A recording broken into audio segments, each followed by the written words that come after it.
What's going on, guys? Welcome back to a brand new video, and we're going to be talking about the Felder Anjos that happened on Saturday. And as always with these ones, they're relatively short. We go through the fight that the fights we spoke about. Could we skip some? And we talk about what was right, what was wrong about what I said. So we're going to start with the Eric Anders fight that was called off. Literally, I think shortly after I recorded the video, it was called off, so that was a bit annoying. And another fight was actually replaced. I believe the Julian Marquez versus Safarov was called off as well, and the Colleen Williams fight that I also skipped was over in 30 seconds. So it seems to be every time I skip a fight, something ends spectacularly. We're going to jump into the fight that was actually on the second fight on the main card, which was Kay Henson versus Corey McKenna. I said the fan side of me says Corey McKenna wins this one on point. I said she probably gets outstruck and goes to the ground. I said my realistic answer is Kay wins on points, and Kay's ground seems stronger, and she looks like she's got the longer reach for stand-up. Corey did win on points. A lot of people said it was a robbery. She did seem to get outstruck significant strike-wise, but for total landed strikes, Corey did land double the amount of Kay Henson. So technically, I was bang on. I did say Corey on points just because that's what I wanted to go with as a fan. I knew there wasn't going to be knockout. I knew there wasn't going to be knockdowns.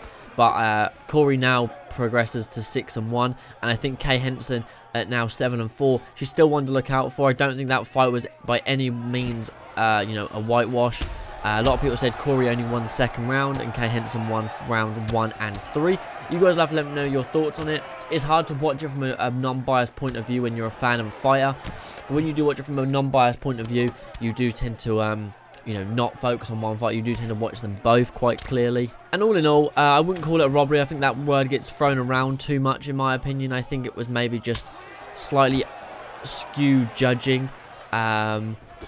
It was slightly off in my opinion, but it is what it is. All judges scored at 29-28, so it's hard to then say it was a robbery because all three judges scored it that, whereas normally it's a robbery if two judges score it like well one side and the other judge scores it well one side is the other way.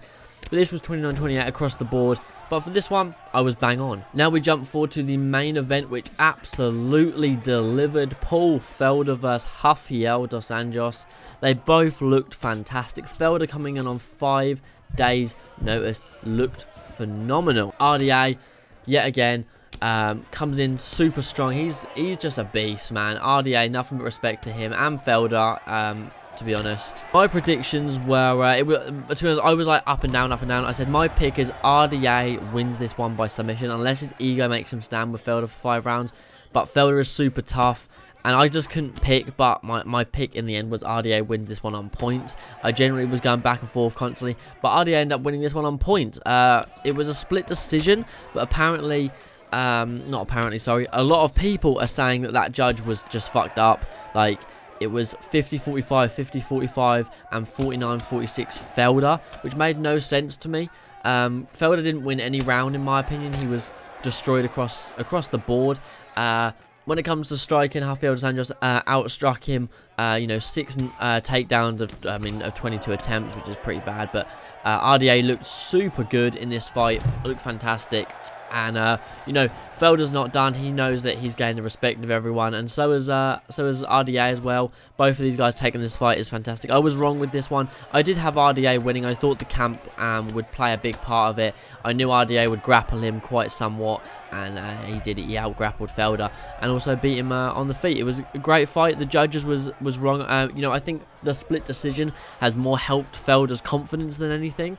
While I don't think it was worthy of a split decision, I think the only good thing from that decision was that it's helped Felder's confidence. He's thinking 5 days notice to lose on split decision against a former champion is not a bad feat. So respect to him, and I suppose that's the one good thing from that bad judging. But in that way, judges that bad, they risk ruining great fights, and they do, it's very dangerous to judge that way.